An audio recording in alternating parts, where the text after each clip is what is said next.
नमस्कार. Share market Marathi या YouTube चॅनलवर आपल्या सर्वांचं हार्दिक स्वागत. आजच्या व्हिडिओमध्ये आपण मंगळवार दिनांक 14 जुलै 2026 साठीचं इंडेक्सचं विश्लेषण करणार आहोत. मात्र या विश्लेषणाला सुरुवात करण्यापूर्वी मला तुम्हाला शेअर मार्केट मराठीच्या ॲप विषयी थोडक्यात माहिती सांगायची आहे.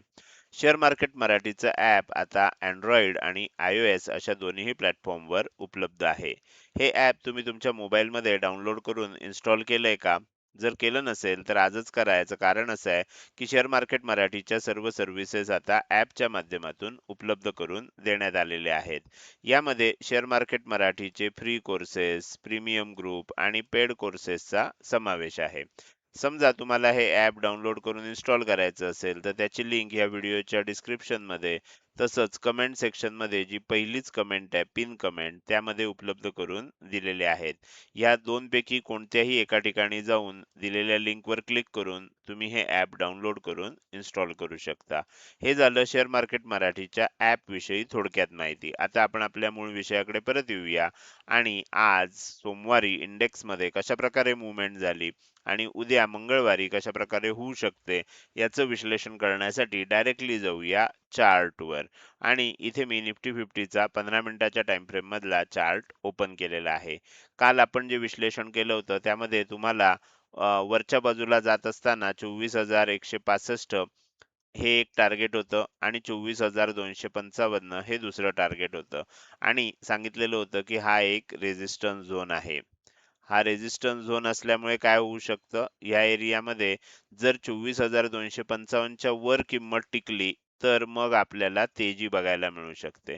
मात्र जर इथे एम पॅटर्न झाला तर आपल्याला मंदी बघायला मिळू शकते. पण आपल्याला काय झालं होतं की शुक्रवारीच इथे हा जो हाय होता हा इथे ब्रेक झालेला होता. त्यामुळे इथे आपल्याला असं मी सांगितलं होतं की ह्यापूर्वीची प्राइस ऍक्शन आता आपल्याला काम करत असताना उपयोगी नाहीये.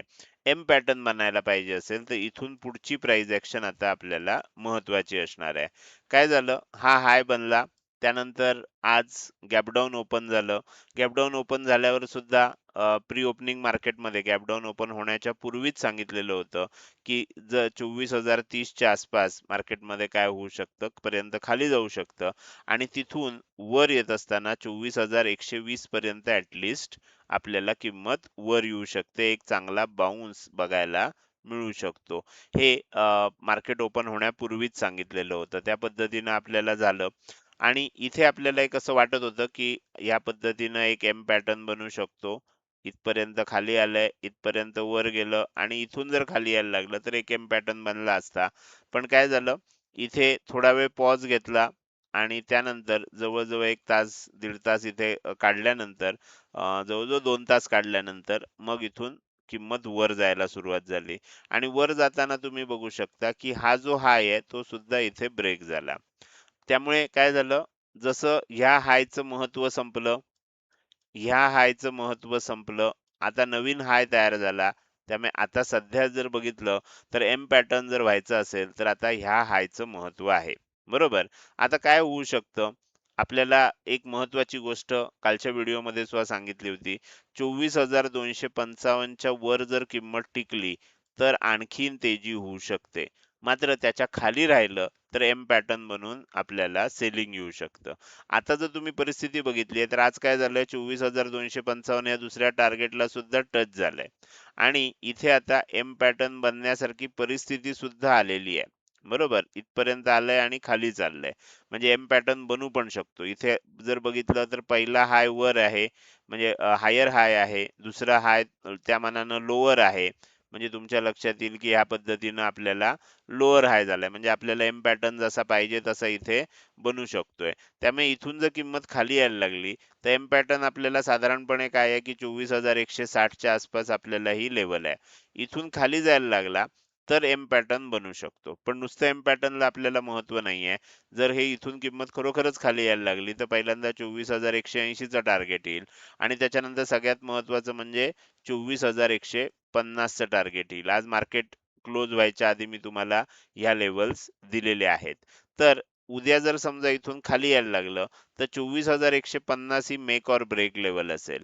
याच्या खाली जर टिकलं तर काय होईल मग आणखीन सेलिंग येऊ शकेल. 24,125 ला जाईल किंवा त्याच्याही खाली टिकलं तर 24,090 पर्यंत जाईल. म्हणजे इथून जर किंमत खाली आली, तर काय होऊ शकतं, मग आणखीन खाली जाऊ शकते. त्यानंतर बाउन्स जरी आला, तरी मग पुन्हा एकदा किंमत आणखीन खाली जाऊ शकते. म्हणजे अशा प्रकारे आपल्याला मग एन पॅटर्न बनू शकतो. जर 24,150 च्या खाली आली. आता 2-3 शक्यता आहेत. पहिली शक्यता काय आहे, की इथपर्यंतच खाली येईल आणि मग इथे डब्ल्यू पॅटर्न म्हणून परत वर जाईल. अशी पण शक्यता आहे. किंवा दुसरी शक्यता अशी आहे, की फ्लॅट किंवा गॅप अप ओपन होईल आणि डायरेक्टच वर जाईल आणि 24,150 जी 24,255 ही जी लेवल आहे, याच्या वरच टिकेल. जर 24,255 च्या वर किंमत टिकली, तर काय होऊ शकतं, मग आपल्याला बाय ऑन डिप्स होणार आहे. कालच्या व्हिडिओमध्ये सांगितलेलं आहे, त्याच संकल्पना अजूनही लागू आहेत. जर ह्या लेव्हलच्या खाली एम पॅटर्न नाही बनला आणि ह्या लेव्हलच्या वर किंमत गेली, तर मग काय होऊ शकतं, मग बाय ऑन डिप्स बनेल. या लेव्हलच्या खाली राहिली तर सेल ऑन राईज बनू शकतं. हे कालच्या व्हिडिओमध्ये अगदी व्यवस्थित सांगितलेलं आहे. कालचा व्हिडिओ जर तुम्ही बघितला नसेल तर मुद्दाम परत बघा, म्हणजे तुम्हाला ह्या कन्सेप्ट लक्षात येतील. खाली येणार असेल तर खालची टार्गेट दिलेली आहे. 24,255 च्या वर जाणार असेल तर मग 24,345 हे मीडियम टर्मचं डायरेक्ट आपल्याला इथेच टार्गेट शिल्लक आहे. त्यामुळे काय होऊ शकतं, वर जाणार असेल तर मग हळूहळू या दिशेनं जाऊ शकतं. आणि मग वर जाताना काय होईल, वर जाताना मग तुम्हाला सांगितलं होतं, की इथून वर जात असेल तर मग आणखीन एक रेझिस्टन्स झोन आपल्या पुढे तयार होईल आणि तो रेझिस्टन्स झोन इथे आहे. ओके. तर ह्या पद्धतीनं हा रेझिस्टन्स झोन आहे. या रेझिस्टन्स झोनमध्ये खालची लेवल आहे 24,345, वरची लेवल आहे 24,460. तर काय होऊ शकतं, मग इथून वर जायला लागलं तर ऍटलीस्ट या लेवलला टच होण्याची शक्यता वाढेल. बरोबर. नंतर सेलिंग जरी आलं, म्हणजे इथून येईल किंवा कुठूनही येईल, बरोबर. सेलिंग जरी आलं तरी मग काय होऊ शकतं, पुन्हा एकदा आपल्याला किंमत वर जाताना बघायला मिळू शकते. म्हणजे असं कुठूनही सेलिंग आलं किंवा अगदी ह्या लेवलच्या वर जाऊन जरी सेलिंग आलं, तरी सुद्धा त्यानंतर काय होऊ शकतं, पुन्हा एकदा किंमत आणखीन वर जाऊ शकते. बाय ऑन डिप्स होऊ शकतं 24,255 च्या वर किंमत टिकल्यानंतर. तर अशा प्रकारे आपल्याला उद्यासाठीचं निफ्टीचं विश्लेषण आहे. दोन्ही बाजूची टार्गेट दिलेली आहेत. सध्या व्होलाटाईल मूव्हमेंट आहे. कोणत्या दिशेनं जातंय हे बघणं इंटरेस्टिंग असणार आहे. तेजी होण्याची शक्यता जास्त दिसते आता जर बघितलं तर, आणि त्या दृष्टीनं आपल्याला किंमत वर जाऊ शकते असं आपल्याला चित्र दिसतंय. पण जर खाली यायला लागली तर ह्या लेवल्स मी तुम्हाला इथे ऑलरेडी दिलेले आहेत. तर हे झालं निफ्टी 50चं उद्यासाठीचं विश्लेषण. आता आपण बघणार आहोत बँक निफ्टीचं विश्लेषण. बँक निफ्टी सध्या थोडी वेगळ्या पद्धतीनं चालतेय. निफ्टी ज्या पद्धतीनं चालतेय त्या पद्धतीनं बँक निफ्टी चालत नाहीये. बँक निफ्टीमध्ये काय होतं? बँक निफ्टीमध्ये काल सांगितलं होतं की 58,215 आणि 58,530 हा रेझिस्टन्स झोन आहे. आणि हा रेझिस्टन्स झोन कसा आहे, तर बाय ऑन डिप्स ऑलरेडी झालेला आहे बँक निफ्टीमध्ये. त्यामुळे इथपर्यंत गेलंय. इथून खाली जरी आलं, तरी परत बाउन्स येऊ शकतो. हे मी कालच्या व्हिडिओमध्ये सांगितलेलं होतं. त्यामुळे खालच्या बाजूला ओपन झालं, त्यानंतर तुम्ही बघितलं तर इथे बाउन्स यायला लागला आणि हा बाउन्स येत असताना आता म्हणजे आता ह्या ज्या लेव्हल्स मी सांगितल्या होत्या ना काल, तर त्या लेव्हल्सचं आता महत्त्व संपलंय. त्यामुळे ह्या लेव्हल्स मी आता काढून टाकतो. कारण त्यानं तिथे रेझिस्टन्स घेऊन किंमत एकदा ऑलरेडी खाली आलेली आहे. इथून किंमत एकदा ऑलरेडी खाली आलेली आहे आणि त्यानंतर आता वर जायला लागली आहे. तर वर जात असताना आता कोणत्या लेव्हल्सला महत्व आहे, तर ही पण लेवल काढून टाकतो. येस. आता महत्व कोणत्या लेवलला आहे, तर ही 3 फायनल टार्गेट्स आहेत. म्हणजे बँक निफ्टीमध्ये वर जात असतानाचं पहिलं टार्गेट जे आहे 58,095 हे ऑलरेडी आलेलं आहे इथे. बरोबर. आता काय होऊ शकतं, ह्या एरियामध्ये कुठेतरी एम पॅटर्न होऊ शकतो. उद्या कदाचित आणखीन किंमत वर जायला लागली, तर इथपर्यंत जाईल, मग खाली येईल, मग परत वर जाईल आणि मग परत खाली येईल, असं काहीतरी होईल. किंवा आणखीन वर गेली, ह्या लेव्हलपर्यंत गेली, इथे खाली आली, परत वर गेली, परत खाली आली, असं होऊ शकेल. आता ह्या एरियामध्ये कारण तेजीचं ही 3 शॉर्ट टर्म तेजीची ही 3 फायनल टार्गेट्स आहेत. कोणकोणती आहेत? 58,095 पहिलं टार्गेट आलेलं आहे. त्यामुळे आता इथे थोडंसं आपल्याला सावध राहायला लागणार आहे. 58,435 हे दुसरं टार्गेट आहे आणि 58,695 हे तिसरं टार्गेट आहे. पहिलं टार्गेट येण्याची खात्री जास्त असते. शक्यता सर्वाधिक असते ते आलेलं आहे. आता इथे कुठेतरी एम पॅटर्न घडू शकतोय. हा एम पॅटर्न आता आपल्याला काय करायला लागणार आहे, कधी होतोय ते बघावं लागणार आणि त्यानंतर एक सेलिंगची मूव्हमेंट चालू होऊ शकते, असं आपल्याला लक्षात येईल. तर हे झालं निफ्टी आणि बँक निफ्टी ह्या दोन इंडेक्समध्ये उद्या काय होऊ शकतं, आज काय झालं याविषयी केलेलं विश्लेषण. पुढे जाऊन आपल्याला सेन्सेक्स विषयी सुद्धा विश्लेषण करायचं आहे. मात्र त्यापूर्वी मला तुम्हाला आपल्या YouTube चॅनल मेंबरशिप विषयी अधिक माहिती सांगायची आहे. तुम्ही YouTubeचं ॲप ओपन केलंत आणि त्याच्यावर आपला शेअर मार्केट मराठी हा YouTube चॅनल ओपन केलात, तर तुम्हाला तिथे सबस्क्राईब बटनच्या शेजारी आता एक जॉइन बटन दिसायला लागलं असणार आहे. ह्या जॉइन बटनला क्लिक करून तुम्ही काय करू शकता, या जॉइन बटनला क्लिक करून तुम्ही आपल्या YouTube चॅनलची मेंबरशिप घेऊ शकता. आता ही मेंबरशिप घेऊ पण शकता आणि त्याच्यामध्ये कोणकोणते ऑप्शन आहेत त्याची माहिती सुद्धा वाचू शकता. आपण इथे 4 ऑप्शन उपलब्ध करून दिलेत. ब्रॉन्झ आहे, सिल्वर आहे, गोल्ड आहे आणि प्लॅटिनम आहे. या चारही ऑप्शनची माहिती तुम्हाला ह्या जॉइन बटनला क्लिक करूनच वाचता येईल.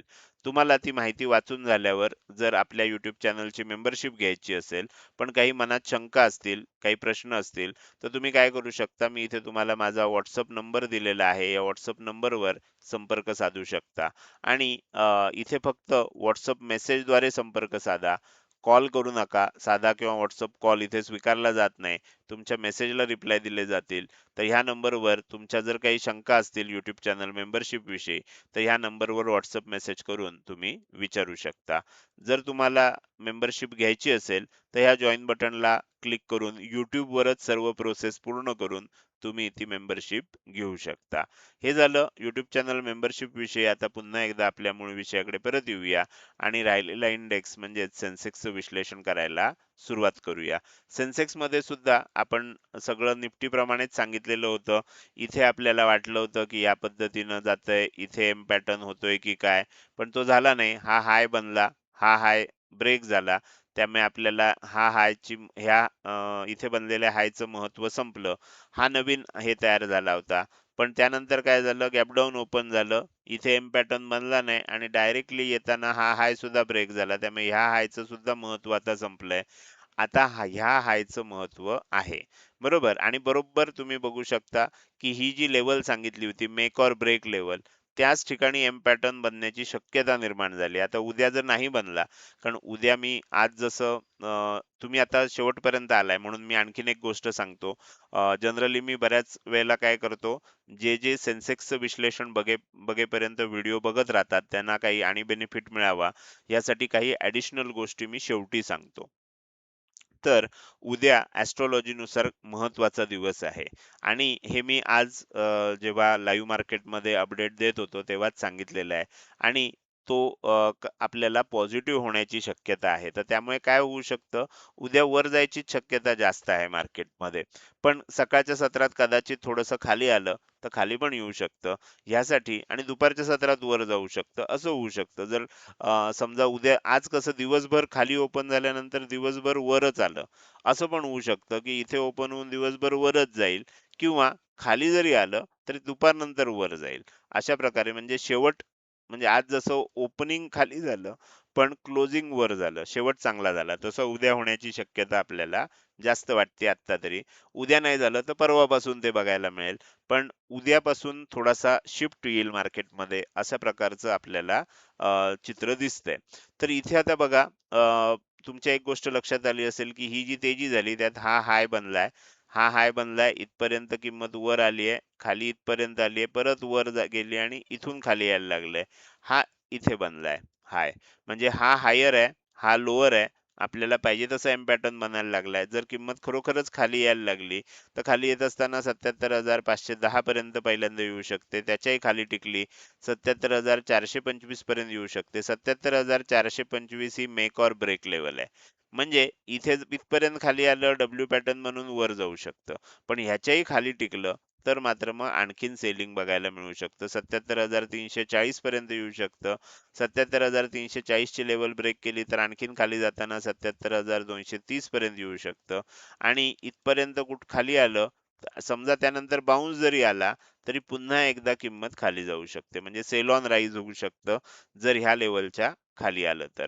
उद्या जर वर जाणार असेल तर काय होईल, फ्लॅट ओपन होईल, गॅप डाऊन ओपन होईल, काही झालं आणि इथून डायरेक्ट वर जायला लागलं तर 77,665 च्या वर टिकल्यानंतर आपल्याला काय होऊ शकतं, मग आणखीन एक आपल्याला चांगली मूव्हमेंट वरच्या दिशेनं बघायला मिळू शकते. तुम्ही बघू शकता इथे काय झालं होतं, ही ग्रीन कॅन्डल आहे. ही ग्रीन कॅन्डल आपल्याला या लेव्हलच्या वर क्लोज झाली होती. पण नेक्स्ट कॅन्डलनं हा हाय ब्रेक केला नाही. म्हणून तेजी झाली नाही. किंमत खाली आली. परत काय झालं, इथे बॉर्डरवर आपल्याला क्लोज झालं. त्यामुळे ह्या ग्रीन कॅन्डलचा उपयोग नाही. ही ग्रीन कॅन्डल जी आहे ती बघा 15 मिनिटाची, ही ह्या लेव्हलच्या वर ओपन झाली होती. 77,665 च्या वर क्लोज झाली होती. ओपन नाही, क्लोज झाली होती. ह्याचा हाय सुद्धा ब्रेक झाला नाही. आपल्याला काय होणं अपेक्षित आहे उद्या? उद्या एखादी ग्रीन कॅन्डल जर तेजी होणार असेल तर सांगतोय. एखादी ग्रीन कॅन्डल ह्याच्या वर क्लोज होणं अपेक्षित आहे आणि नेक्स्ट कॅन्डलनं त्याचा हाय ब्रेक करणं अपेक्षित आहे. असं जर झालं तर मग आपल्याला तेजी बघायला मिळू शकते आणि ही तेजी कुठपर्यंत जाऊ शकते? तेजी होत राहिली तर 77,955 हे आपल्याला मग पुढचं टार्गेट असेल. हा रेझिस्टन्स झोन आहे. त्यामुळे इथे आपल्याला सावध राहायला लागणार. तर इथून किंमत येऊ शकते, म्हणजे इथून इथपर्यंत येऊ शकते आणि खाली येऊ शकते किंवा वर जाऊन खाली येऊ शकते. अशा प्रकारे आपल्याला लक्षात ठेवायचं आहे. ठीक आहे. आणि याच्या वर जाऊन सुद्धा आपल्याला खाली येऊ शकते. जरी खाली आली, तरी त्यानंतर परत एकदा आपल्याला काय होईल, वर जाताना दिसू शकते. तर अशा प्रकारे आपल्याला हा रेझिस्टन्स झोन आहे. पण ह्या लेव्हलच्या वर टिकलं 77,665 च्या, की सेन्सेक्समध्ये सुद्धा बाय ऑन डिप्स होऊ शकतं आणि मग त्यामुळे वर जरी रेझिस्टन्स झोनला टच होऊन खाली आलं, तरी किंमत पुन्हा एकदा वर जाऊ शकते. हे झालं तीनही इंडेक्समध्ये आज काय झालं, उद्या काय होऊ शकतं याविषयी केलेलं विस्तृत विश्लेषण. आता आपण या व्हिडिओच्या शेवटी आलोय. जाता जाता मला तुम्हाला विचारायचं आहे, की आजचा हा व्हिडिओ तुम्हाला कसा वाटला? जर हा व्हिडिओ तुम्हाला आवडला असेल, तर नक्कीच तुम्ही या व्हिडिओला एक लाईक करू शकता. कसा वाटला हे कमेंट सेक्शनमध्ये टाईप करून सांगायला अजिबात विसरू नका. लक्षात ठेवा, तुमची एक लाईक आणि एक चांगली कमेंट हीच माझ्यासाठी प्रेरणा आहे, ज्याच्या सहाय्यानं रोजच्या रोज हे विश्लेषणाचे व्हिडिओ मी उपलब्ध करून देत असतो. त्याचसोबत आजचा व्हिडिओ तुम्ही अजूनपर्यंत बघताय आणि अजूनही जर तुम्ही शेअर मार्केट मराठी आपल्या YouTube चॅनलला सबस्क्राईब केलं नसेल, तर कृपया सबस्क्राईब करा आणि शेजारी असलेल्या बेल आयकॉनला क्लिक करून ऑल असं नोटिफिकेशन निवडा. म्हणजे इथून पुढे रोजच्या रोज येणारे हे विश्लेषणाचे व्हिडिओ मी अपलोड केल्या केल्या तुम्हाला विनाविलंब बघता येतील. आजच्या व्हिडिओमध्ये मी इथेच आपली रजा घेतोय. धन्यवाद.